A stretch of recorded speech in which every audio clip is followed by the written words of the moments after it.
भक्ति भक्त भगवंत गुरु चतुर नाम बपुए, इनके पद बंदन किए नासै विघ्न अनेक। बोली राजा रामचंद्र भगवान की जय, श्री सद्गुरुदेव भगवान की जय।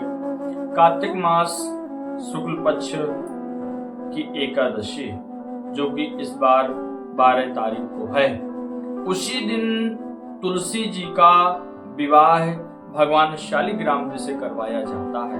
लेकिन क्या आप जानते हैं कि तुलसी जी की पूजा कब से हो रही है? शालिग्राम भगवान के साथ में विवाह भी कब से हो रहा है? और भगवान नारायण का जो स्वरूप है शालिग्राम भगवान, वह शालिग्राम भगवान के रूप में कैसे अवतरित हुए? तो ये सब आज सत्संग में कथाएं होंगी। लेकिन सबसे पहले हम तुलसी जी का वर्णन करते हैं, क्योंकि एकादशी के दिन बड़े ही धूमधाम के साथ में माता तुलसी जी का शालिग्राम भगवान से विवाह करना चाहिए। विवाह की विधि हम आगे बताएंगे और किनको विशेष करना चाहिए हम वो भी आगे बतलाएंगे। लेकिन सबसे पहले हम कथा माता वृंदा की सुनाते हैं। वृंदा एक राक्षस कुल में उत्पन्न हुई, कालनेमी नाम के राक्षस की पुत्री थी, जो कि पूर्व संस्कारों से वे भगवान विष्णु जी की अनन्य भक्त थी। कुल में तो जन्मी राक्षस में, लेकिन पूर्व जन्म के संस्कार नष्ट नहीं होते, वो अगले जन्म में निश्चित रूप से काम आते हैं। वही माता वृंदा जी के साथ में भी हुआ कि भगवान श्री विष्णु जी की अनन्य भक्त थी। आगे चल के बड़ी हुई तो उनके पिताजी ने कालनेमी ने उनका विवाह दानवराज जलंधर से कर दिया। जलंधर से कर दिया और जलंधर देवताओं के साथ में युद्ध करने लगे। इधर जब युद्ध में जलंधर जाते, उसी समय माता वृंदा भगवान विष्णु जी की उपासना करती। उस उपासना के प्रभाव से, क्योंकि वृंदा पतिव्रता थी, उन्होंने अपने पति में ही सर्वस्व देखा, इसलिए और भगवान विष्णु जी को उपासना करते थे, इसलिए वह किसी से हारते नहीं थे।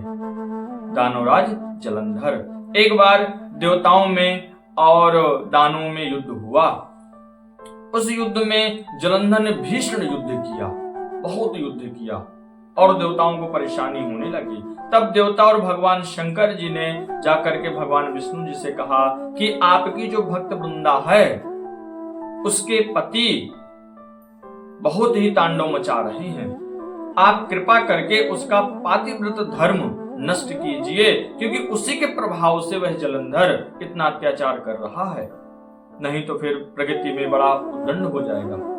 तब भगवान विष्णु जी ने जलंधर का वेश धारण करके उसके यहाँ पहुंच गए। माता वृंदा ने देखा कि अरे मेरे पति आ गए, तो उन्होंने मात्र सिर्फ चरण छुए।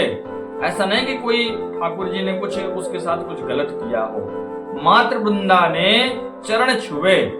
जैसे ही चरण छुए, उनका पातिव्रत धर्म नष्ट हुआ।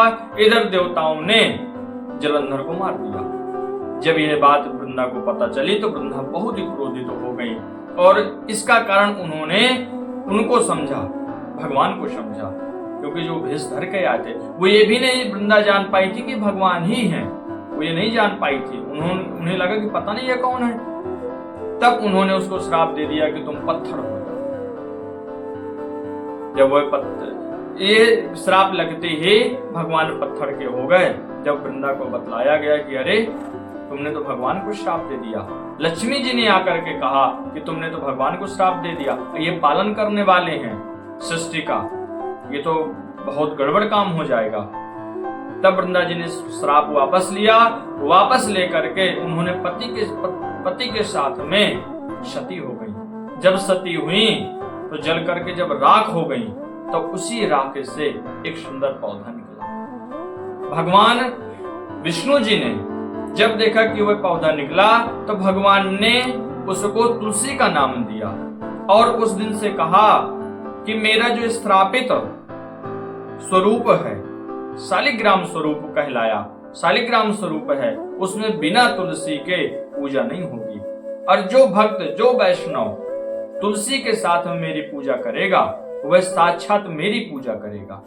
इसलिए भगवान शालिग्राम जी की प्राण प्रतिष्ठा नहीं होती, क्योंकि वो साक्षात नारायण है, साक्षात भगवान है वो। इसलिए और कहते हैं कि बिना तुलसी के कोई कितनी भी मेरी पूजा करे, कोई भी चीज अर्पण करे, मैं उसको देखूंगा तक नहीं। और तुलसी के साथ में जो भी मुझको अर्पण कर दिया जाएगा मैं उसको स्वीकार कर लूंगा।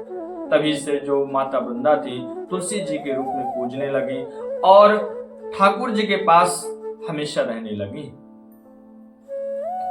इसी पर जब ये देव उठनी एकादशी आती है तो उस दिन माता तुलसी जी का उन्हीं शालिग्राम भगवान के साथ में विवाह करवाया जाता है।